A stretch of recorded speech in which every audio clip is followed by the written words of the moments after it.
What nobody's talking about is when you need to use meds in your aquascape and you need to vacuum up that bottom. In my last video, we talked about calamanus worms and I was using Expel P. Cleaning and vacuuming that's necessary when using Expel P in an aquascape. You can't really get to the bottom of the tank that easy.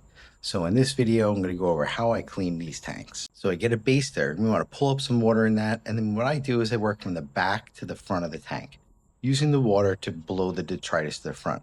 And if you notice, I have the filter turned off. So when all this blows to the front here, it's just going to settle down. Blow everything to the front of the tank and make sure you try and get as much as you can, but don't really stir it up too much. We want this to settle down.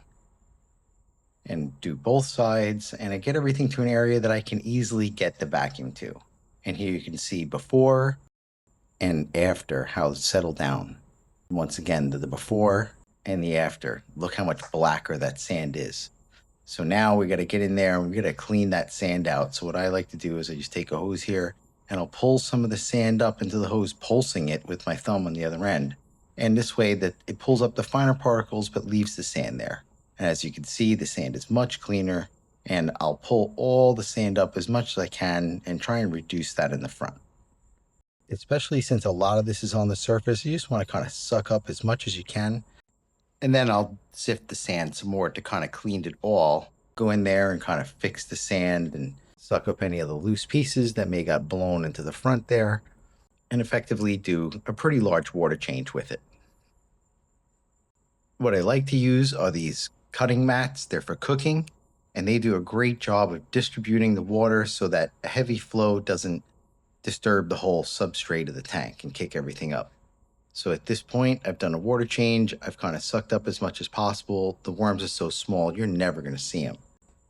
Same sort of scenario here, but because this is much more water in this tank, I can suck out with the siphon while I use the baster to kind of kick up some of the waste off the bottom of the tank.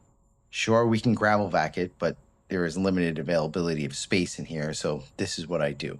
Blow it from the back to try and get it waste to the front, and I just kind of keep the vacuum near where I'm pushing it to try and keep it out of the water column as much as possible.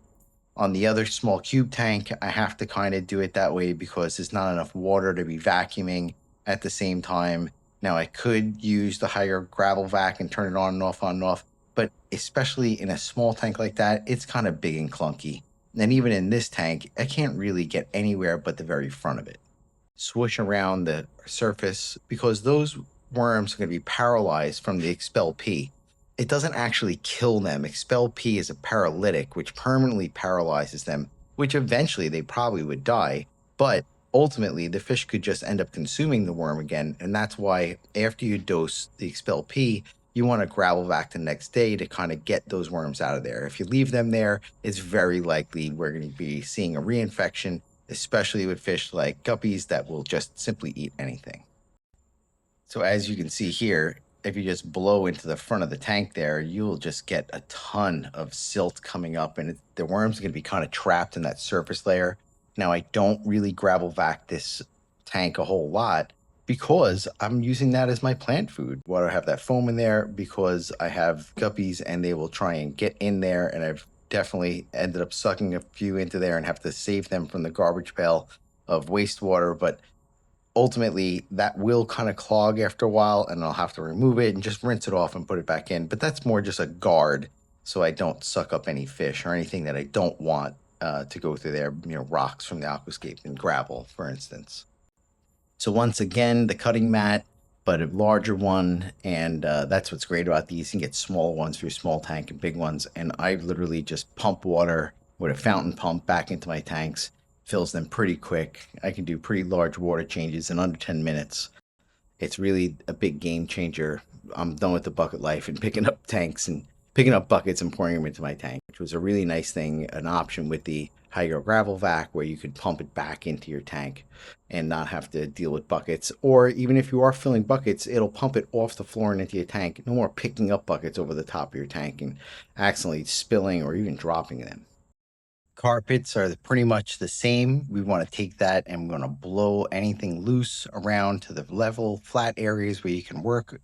And then I just kind of suck on the surface. As long as you've got a good, strong root base, you're not going to pull anything up.